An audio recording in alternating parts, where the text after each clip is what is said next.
What's the one thing that you would change in the world today to make our world better? I would say let's balance the hyper-masculinity with more femininity.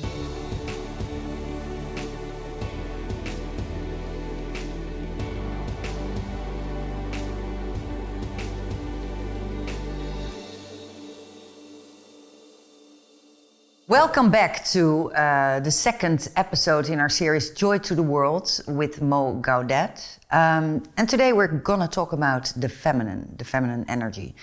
Now Mo, when we spoke before, we sat down and you talked about hyper-masculinity in the world. What do you mean by that?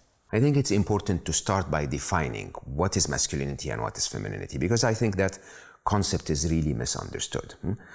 At a point in time, we started by associating those with biological parts, right? It's like there is a man and that's masculine, and there is a woman and that's feminine. And that's absolutely not true at all, okay? Feminine and masculine are qualities, they're traits. They are the way through which we deal with life. You can take a problem and try to solve it in a linear thinking way. That's the masculine way. Or you can try to sort of connect to being itself and try to find intuition, a gut feeling, and that's the feminine way, right? And those qualities are available in every single one of us. Man, woman, straight, gay, whatever gender identification you decide, however you feel like identifying with, you still have a bit of masculine and a bit of feminine. So it's basically the build-up of the energy of the world, right? It really is the only way the world can exist. The world can only exist when there is the yin and the yang, right? Yeah. Those two opposites together, they connect to create each of us. Yes. And then we all together create the whole of us. Now, when you see it as qualities, you start to realize where we went wrong. We went wrong by prioritizing some of those qualities which statistically are associated with the male of the species. So basically, strength, for example, as a quality is a masculine trait, and it's associated more with the masculine because it will appear more frequently and it will be more intense in its presence on the masculine side. Now, you take that as an approach to life, and strength is good. Strength is what kept us as a species protected when we needed strength to fight against, threats out there. Overdoing strength becomes aggressive, okay? So overdoing a quality on the masculine side becomes wrong. Overdoing linear thinking, a masculine trait, becomes stubborn. Doing analytical thinking blinds your mind to possibilities that you can only get through intuitions. Yes, right? yeah. Go to the other side. The opposite of these would be, say, for example, intuition is a very feminine quality. Overdue intuition, and you start to be a little irrational, right? You overdo. Part of one of the most amazing feminine qualities is empathy. Overdo this, and you start to feel too much of the negativity of the world, and so on. Too much of anything is bad. And if you ask me, what's the one thing that you would change in the world today to make our world better? I would say let's balance the hyper-masculinity with more femininity. Why?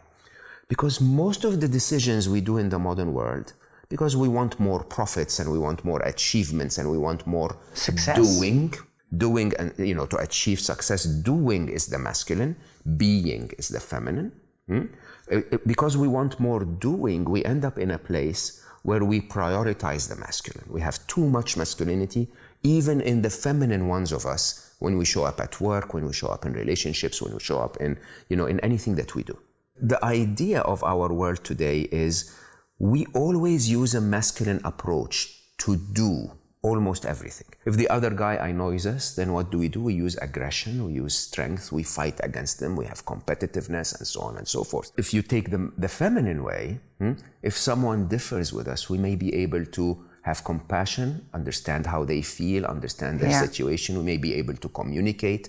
The feminine will nurture rather than destroy and break, and so on and so forth. And so the idea here is what? In a world that becomes hyper-masculine, two things happen. One is we don't live true to ourselves. That's, by the way, men and women. Yeah. Because none of us is showing enough of their feminine, including the men, and most importantly, the women. When we go to the workplace, where, again, statistically, there is more correlation with the feminine for the female of the species. But when we go to work, what do? We end up prioritizing the masculine because it's the way to rise in the corporate ladder. One of the things I totally love about Rituals, and I told you this before, is how the mix in the team, how the feminine is allowed to show. Okay? And you can feel it in the way the organization works. You can feel it in the impact that you can have. Now, how do we balance this? Am I saying we should just show more femininity? Of course, yes, I am. But we should show the femininity of each of us. Each of us has to dig deep and say, to me, that doesn't feel normal.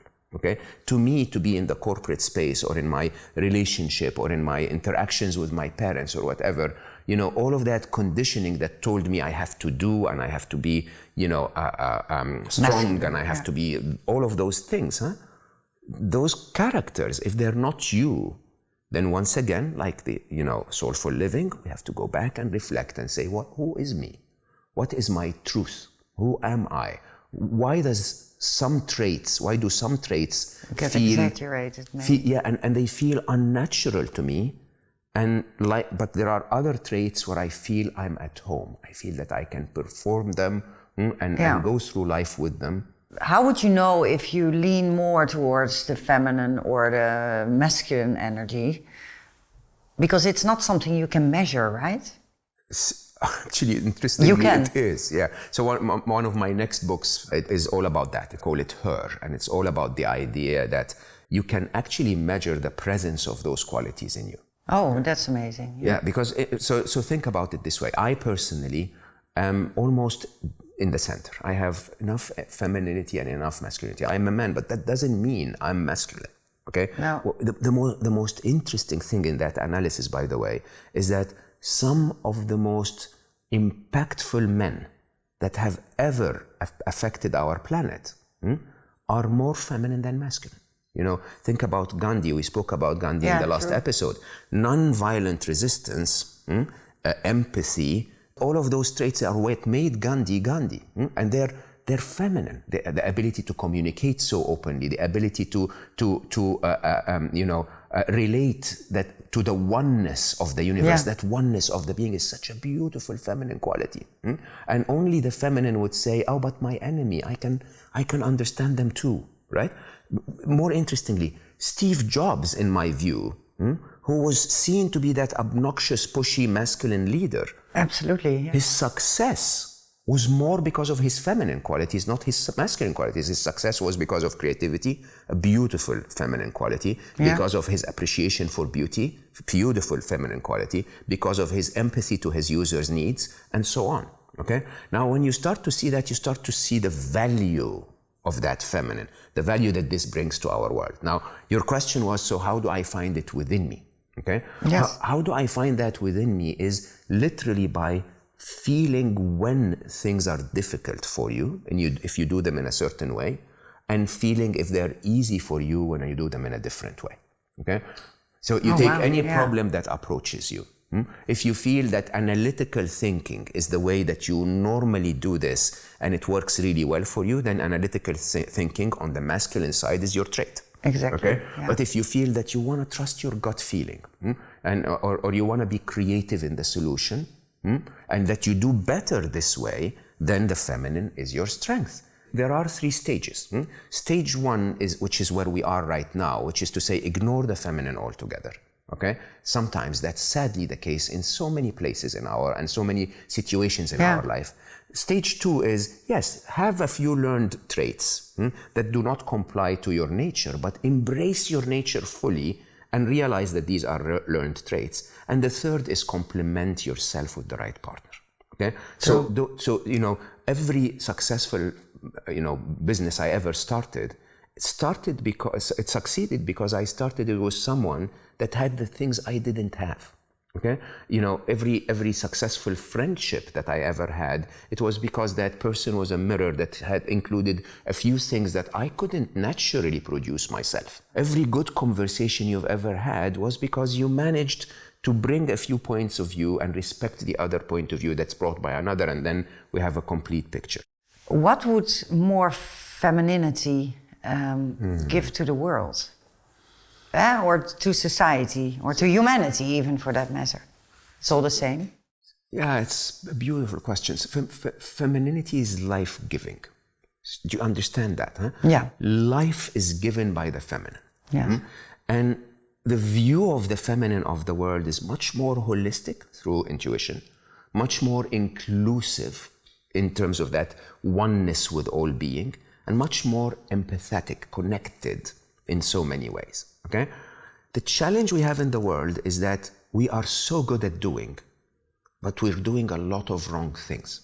I would almost say it's the feminine is the feeling and the creation, and the masculine is the action and the doing, right? Yes.